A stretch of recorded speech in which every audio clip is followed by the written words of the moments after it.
Bismillahirrahmanirrahim. Assalamualaikum warahmatullahi wabarakatuh. Hamdan wa syukran lillah. La hawla wa la quwata illa billahil aliyyil azim. Allahumma sholli ala sayyidina Muhammad wa ala ali sayyidina Muhammad. Perkenalkan, nama saya Kurniawan Yunus Aryono dengan NIDN 0724058901. Saya bekerja sebagai dosen tetap di Institut Teknologi dan Bisnis Widya Gama Lumajang mulai 2014 sampai sekarang pada program studi S1 Manajemen. Konsentrasi mengajar saya yaitu mata kuliah Pendidikan Agama Islam dengan bobot 2 SKS. Ini menjadi salah satu mata kuliah wajib di perguruan tinggi sesuai dengan Undang-Undang Nomor 12 Tahun 2012 tentang pendidikan tinggi, khususnya pada pasal 35 ayat 3. Pada kesempatan ini, izinkan saya menyampaikan pernyataan diri dosen untuk unjuk kerja Tridharma Perguruan Tinggi atau PDD UKT PT pada bidang pengajaran. Adapun tujuan dari pemaparan ini adalah sebagai syarat untuk mengikuti sertifikasi dosen tahun 2025. Untuk itu, implementasi pengajaran akan saya sampaikan secara luring atau tatap muka langsung kepada mahasiswa dengan menjelaskan mata kuliah yang saya ampu, yaitu Pendidikan Agama Islam. Dalam sistem pengajaran nantinya, saya akan menggunakan prinsip komunikasi verbal dengan mahasiswa melalui pendekatan DIA, Delivery, Interaction, and Assessment. Mata kuliah ini menjadi mata kuliah dasar dan wajib bagi mahasiswa semester 2 dengan bobot 2 SKS dan dilaksanakan selama 14 kali pertemuan.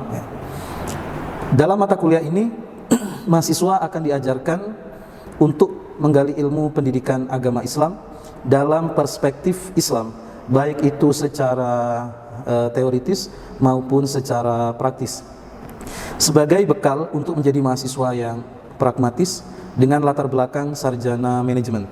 Tentu mahasiswa tidak hanya mampu mengetahui dan memahami manajemen bisnis, akan tetapi juga mampu dalam pengendalian diri sebagai insan yang baik, insan yang beriman, insan yang taat, dan insan yang bertakwa kepada Tuhan yang Maha Esa.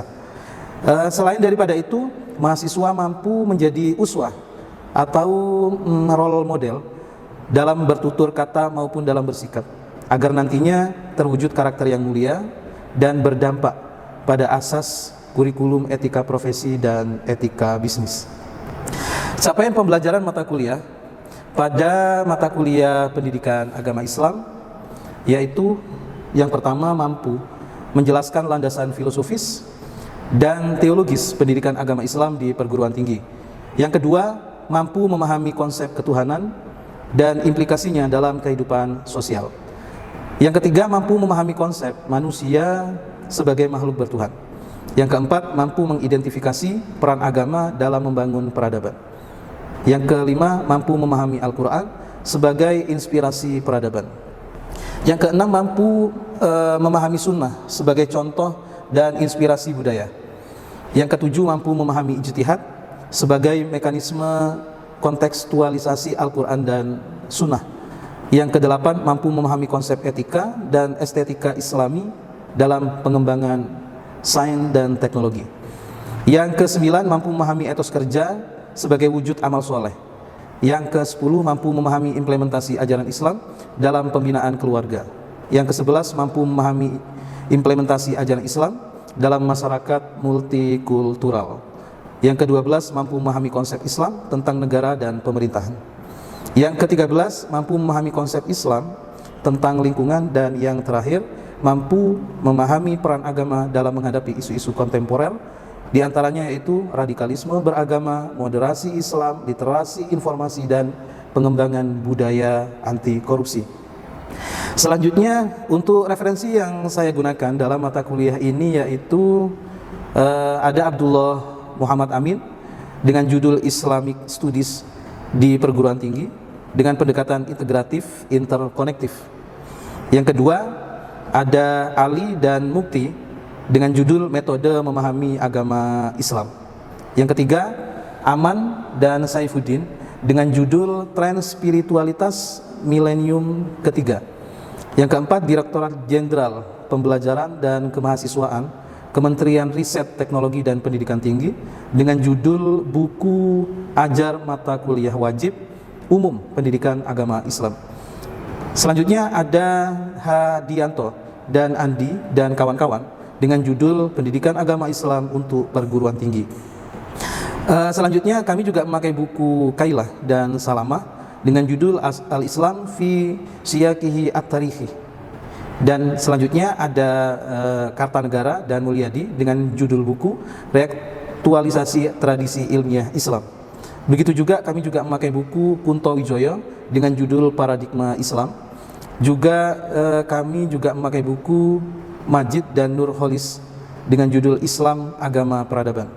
Ada juga Purnama dan Tata Septa Yuda dengan judul buku Hazanah Peradaban Islam. Dan yang terakhir referensinya kami memakai buku Setiawan dan Muhammad Nur Holis dengan judul buku Pribumisasi Al-Quran.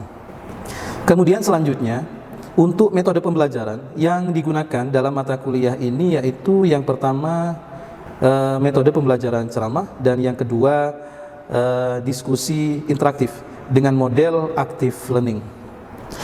Kemudian untuk pendekatan yang kami lakukan menggunakan pendekatan SJL dengan prinsip memberikan porsi pembelajaran kepada mahasiswa sebagai pusat pembelajaran dan PBL dalam proses penugasan agar mahasiswa memiliki tanggung jawab terhadap penugasan yang saya berikan.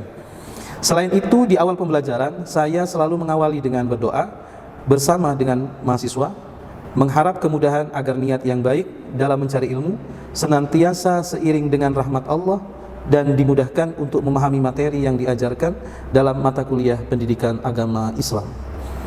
Selanjutnya untuk sistem penilaian dalam mata kuliah ini yaitu yang pertama adalah presensi dengan persentase 25%, tugas 25%, project 5%, kuis 5%, UTS 20% dan UAS 20%. Selanjutnya saya akan menampilkan salah satu video visual proses pengajaran dan pembelajaran pada salah satu materi etos kerja sebagai wujud amal soleh pada mata kuliah pendidikan agama Islam. Selamat menyaksikan dan saya sampaikan terima kasih. Akhiran, wassalamualaikum warahmatullahi wabarakatuh. Assalamualaikum warahmatullahi wabarakatuh. Waalaikumsalam warahmatullahi wabarakatuh. Selamat siang semuanya. Siang. Alhamdulillah kita bertemu di waktu yang berbeda dengan mata kuliah yang sama. Tentunya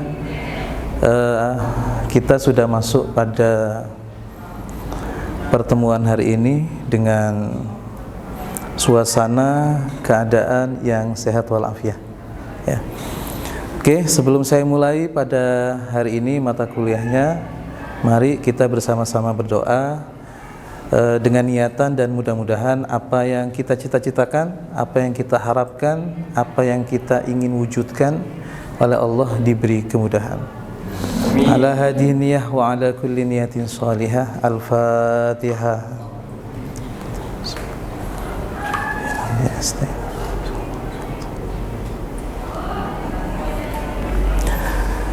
Oke, pada hari ini kita masuk di pertemuan dengan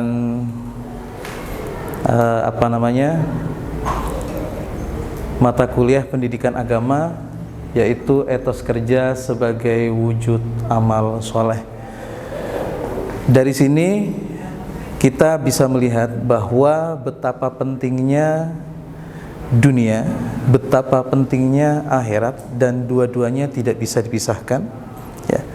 Kita juga mengenal etos, kita juga mengenal kerja. Ya. Tentu kalau bicara tentang kepribadian, maka tidak bisa dikesampingkan bahwa yang namanya etos itu harus ada pada setiap diri manusia. Ya. Terlebih kita sebagai akademisi, ya, yang nantinya akan secara output kita akademisi praktisi, ya, yang kemudian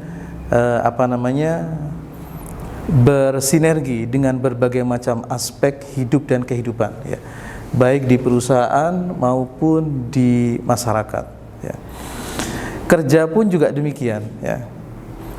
Kerja bicara tentang situasi-situasi yang di luar pada diri kita, bahwa kedua-duanya mempunyai makna yang berbeda dengan tujuan yang sama. Oke. Selanjutnya, etos kerja itu sebagai amal soleh, ya. Tidak ada sebuah perbuatan, ya, apapun yang dikerjakan oleh setiap manusia tidak bernilai ibadah, ya. Berdiri kita, duduk kita, cara pandang kita, ya, apapun yang kita ucapkan, apapun yang kita langkahkan, semuanya itu oleh Allah akan dinilai ibadah.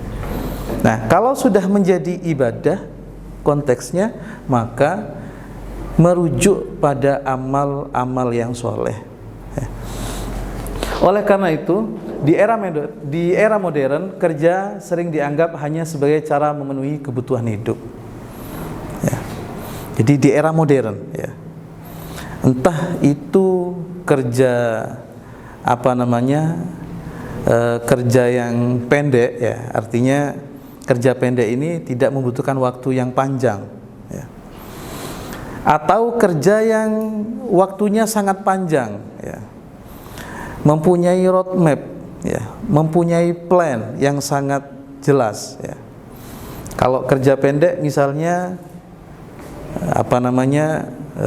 kalau dalam dunia bisnis kita mengenal dengan jual beli instan misalnya. Nah, itu jangka waktunya pendek, ya. Kalau yang panjang mempunyai plan, ya. Ada ada roadmapnya, ya. Ada perjalanannya. Namun dalam Islam bekerja bisa menjadi ibadah. Bekerja yang seperti apa? Tentunya memiliki unsur-unsur dan nilai-nilai Islami, ya. Apakah semua bekerja itu bernilai ibadah? Bernilai ibadah? Iya. Karena setiap langkah, setiap perilaku kita, setiap ucapan kita itu merupakan ibadah, ya. Maka kalau kita sudah masuk dalam dunia kerja, maka perlu hati-hati, ya. Makanya dalam pendidikan agama Islam kita diajarkan untuk mengenal pengendalian diri, ya, agar kita itu lebih hati-hati, ya, agar kita itu tidak terjerumus ke dalam hal-hal yang tidak baik, yang kemanfaatannya nanti juga nggak terlalu panjang, keberkahannya juga tidak ada, ya. Kemudian kalau bisa dalam bekerja itu diniatkan karena Allah dan dilakukan dengan cara yang benar, ya. Sekarang misalnya jual beli online, ya, yang sekarang sudah mulai marak terjadi, ya, di berbagai macam media, dibenarkan oleh syar'i atau tidak? Dibenarkan kalau dengan cara yang benar, ya. Jadi kalau belinya A, ya, dapatnya harus A, nggak boleh kita beli A dapatnya B, ya. Berarti ada titik nilai, ada unsur-unsur yang tidak bisa dibenarkan oleh syariat, ya. Maka kalau bicara etos, ya, unsurnya hilang, ya. Nilai-nilai Islamnya hilang, ya, karena tidak mengandung syariah. Nilai-nilai Islamnya sudah hilang, ya. Makanya kita selalu melekatkan pada diri kita, menisbatkan diri kita kepada sosok role model, yaitu Nabi Muhammad, yang begitu banyak memiliki sifat-sifat baik, ya, yang mungkin saja itu dimiliki oleh kita sebagai mahasiswa, ya. Kemudian ini contoh dari Nabi Muhammad SAW yang memiliki sifat jujur, ya.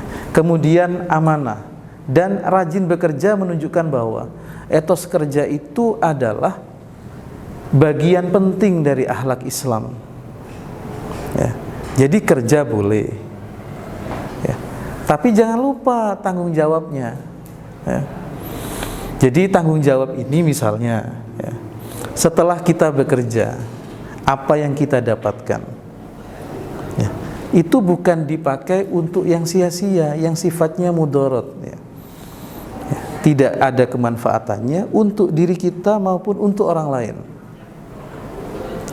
Maka kalau bicara etos kerja, tidak ada tanggung jawab diri sebagai role model, ya, yang secara pragmatis itu tidak bisa diindahkan,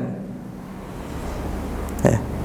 Maka role model yang paling sempurna, yang bukan tidak mungkin kita bisa mencontoh, ya, paling tidak apa yang kita bisa contoh-contoh, ya. Pak, tidak bisa semuanya boleh, ya, tapi paling tidak, ya, kita juga harus menjadi uswah pada diri kita, uswah kepada mahasiswa, uswah kepada orang lain, maupun uswah dalam dimensi-dimensi yang lain, ya.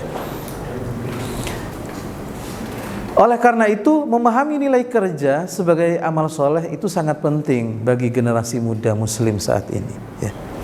Karena kita sudah mulai banyak kehilangan apa yang menjadi nilai-nilai Islam dalam dalam praktek bekerja, ya. Misalnya tanggung jawab diri kita sebagai manusia apa? Tanggung jawab diri kita sebagai manusia apa? Kata Allah, "Wa ma khalaqtul jinna wal insa illa liya'budun." Ya. Bekerja boleh, ya. Tapi kita sebagai apa? Kita sebagai manusia. Manusia yang seutuhnya adalah manusia yang tidak pernah lepas dari apa yang menjadi iman dan akidahnya, ya. Tanggung jawabnya apa? Bekerja boleh, tapi begitu datang waktu sholat, ya, maka harus menjadi urgensi tersendiri, ya. Jadi ini sangat penting, ya. Karena ketika bicara etos kerja itu adalah tanggung jawab moral, ya, yang memang harus kita miliki. Setiap insan-insan yang beriman, insan-insan yang taat, insan-insan yang baik. Siapa itu, Pak? Kalian, kita semuanya, ya. Makanya anugerah yang besar dari Allah adalah bagaimana kita tidak bisa lupa dengan apa yang telah Allah berikan kepada kita, baik itu pemahaman, ya, baik itu ilmu, baik itu teman, baik itu kesempatan maupun yang lain, ya, yang kemudian itu masuk dalam ranah pekerjaan. Kemudian apa yang menjadi karakteristik dalam etos kerja? Coba kita bisa baca sama-sama. Etos kerja yang baik itu meliputi komitmen yang tinggi, ya, mempunyai komitmen yang tinggi. Kalau dalam bahasa tauhidnya kita mengenal dengan akidah, ya. Akidah itu dimensinya adalah memiliki komitmen yang memang tidak bisa dirubah, ya. Ada penguatan mental, ada penguatan fisik, ada penguatan spiritualistik, ya. Nah, komitmen yang tinggi itu akan menimbulkan hal-hal yang memang sifatnya itu permanen, ya, karena merupakan bagian dari ikhtiar, ya. Ini karakternya, ya. Jadi kalau nggak punya komitmen ya susah, ya.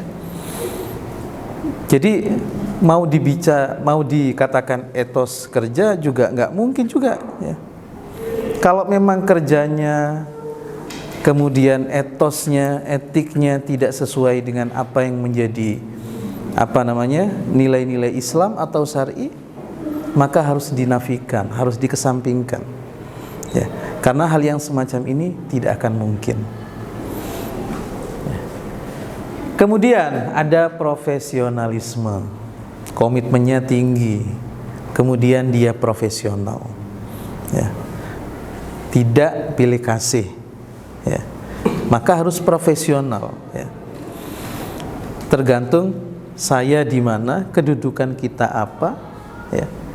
Kemudian dalam struktural kita seperti apa. Nah, maka kalau bicara profesional, maka bicara asas-asas etika profesi, dan kalau masuk dalam dunia bisnis maka bicara etika bisnis. Ya. Karena kalau bicara kerja maka domainnya adalah bisnis. Ya. Kemudian selain komitmen yang tinggi, memiliki jiwa profesional, juga memiliki tanggung jawab. Nah, tanggung jawab ini yang kadang-kadang banyak manusia yang kemudian lupa. Ya. Ada yang disumpah kemudian lupa. Ya. Maka dalam jiwanya, ya, dalam etos kerjanya sudah menghilangkan satu karakter, yaitu tanggung jawab. Ya. Kemudian disiplin. Ya. Disiplin itu penting. Ya. Makanya kata Nabi itu ketika kedatangan oleh sahabat ke rumah beliau, bertamu kepada beliau, ditanyalah sahabat tersebut, sedang apa kalian? Ya Rasul, saya datang untuk bertamu. Mengendarai apa kalian? Dilihatlah onta. Ya. Ternyata ontanya, talinya tidak diikat di salah satu pohon. Apa perintah Nabi? Ikilha fatawakkal. Ya. Ini asas-asas atau nilai-nilai syar'i yang kemudian kedisiplinan itu sangat penting. Ya, ikat dulu, baru fatawakal. Ya. Perintah itu mengandung unsur disiplin, ya, agar apa yang menjadi etos kerja kita untuk dinilai amal soleh itu real adanya. Ya. Kemudian adanya semangat belajar. Ya. Ini karakteristiknya. Ya, ini ciri. Ya. Jadi orang kalau sudah bekerja bukan tidak boleh belajar, ya. Dalam situasi apapun harus semangat belajar, ya. Karena ini sangat penting sekali. Ya. Kemudian keterbukaan terhadap perubahan, ya. Keterbukaan terhadap perubahan, apapun saja yang menjadi perubahan, baik era A, era B, era C dan lain-lain, harus mau menerima apa yang menjadi ide-ide perubahan, ya. Dan kemampuan bekerja dalam tim, ya. Ada organizing, ya. Harus ada satu tim, ya. Tidak boleh pisah, ya. Harus punya visi, harus punya misi, ya. Agar etos kerja itu oleh Allah, oleh siapapun dalam dimensinya dinilai sebagai amal soleh. Oke, ada yang perlu ditanyakan? Pak, izin bertanya. Oke, silakan. Bagaimana cara mengetahui bahwa seseorang itu memiliki etos kerja yang baik? Oke, tentunya untuk memiliki etos kerja yang baik, paling tidak itu memiliki tanggung jawab, sama seperti apa yang menjadi karakteristik orang-orang yang memiliki jiwa etos kerja yang baik. Ada komitmen yang tinggi, ada profesionalisme, tanggung jawab, disiplin dan lain-lain. Oke. Mungkin ada lagi yang bertanya? Saya, Pak. Oke. Izin bertanya, apakah etos kerja itu termasuk ke dalam nilai ibadah, Pak? Oke, karena bicara etos kerja merupakan amal soleh, iya, ya. Karena setiap tingkah laku kita, apa yang menjadi gerak-gerik hidup dan kehidupan manusia, itu semuanya oleh Allah akan dinilai ibadah, dan ibadah itu merupakan sebuah amal soleh yang kemudian dimensinya akan terbawa oleh berbagai macam aspek-aspek kehidupan, termasuk dalam dunia pekerjaan. Oke, dari sini ada yang perlu ditanyakan lagi? Saya, Pak. Oke, silakan. Mengapa ibadah merupakan agent urgensi dalam dimensi etos kerja? Ya, karena memang ibadah itu merupakan implementasi terwujudnya manusia di dunia, ya, karena juga tidak bisa dikesampingkan bahwa ibadah merupakan urgensi yang sangat melekat oleh setiap diri manusia, terutama manusia yang memiliki akidah dan iman yang sama, keyakinan yang sama terhadap ketaatan kepada Allah Subhanahu wa ta'ala. Berikut dalil Al-Quran tentang etos kerja. Ya, Al-Quran menjelaskan bahwa apabila telah ditunaikan sholat, maka bertebaranlah kamu di muka bumi dan carilah karunia Allah Subhanahu wa ta'ala. Jadi bukan tidak boleh untuk mencari dunia, tapi paling tidak meninggalkan apa yang menjadi perintah Allah. Kemudian selanjutnya, selain ada Al-Quran, juga hadis Nabi menyinggung tentang apa itu kerja. Kata Nabi dalam sabdanya, tidak ada makanan yang lebih baik dari hasil kerja tangan sendiri, dan sesungguhnya Nabi Daud alaihissalam itu makan dari hasil kerja tangannya sendiri. Artinya ada aspek kemandirian, ya. Mungkin dari sini saya mau bertanya kepada mahasiswa di kesempatan hari ini tentang mengapa kerja mandiri itu mulia. Oke, Mas, silakan. Mengapa? Izin menjawab, karena sesuai dengan apa yang disabdakan Nabi, bahwa hasil tangan sendiri lebih mulia dan bernilai baik. Oke. Jadi itu merupakan nas bahwa kemandirian itu penting dan memiliki nilai-nilai yang sangat mulia di sisi Allah Subhanahu wa ta'ala. Oke, selanjutnya pada pertemuan akhir ini jangan lupa saya akan memberikan tugas yang bersifat individual dan struktural, ya. Jadi kalau yang struktural itu mahasiswa akan membuat kelompok dan presentasi, ya. Kalau individual akan membuat sebuah proyek bahwa mengangkat isu-isu apa yang menjadi aspek kemandirian dalam kehidupan bisnis dan kehidupan kerja, ya. Begitu. Oke, kita bertemu di pertemuan selanjutnya. Kurang lebihnya saya mohon maaf. Akhirul kalam. Wassalamualaikum warahmatullahi wabarakatuh.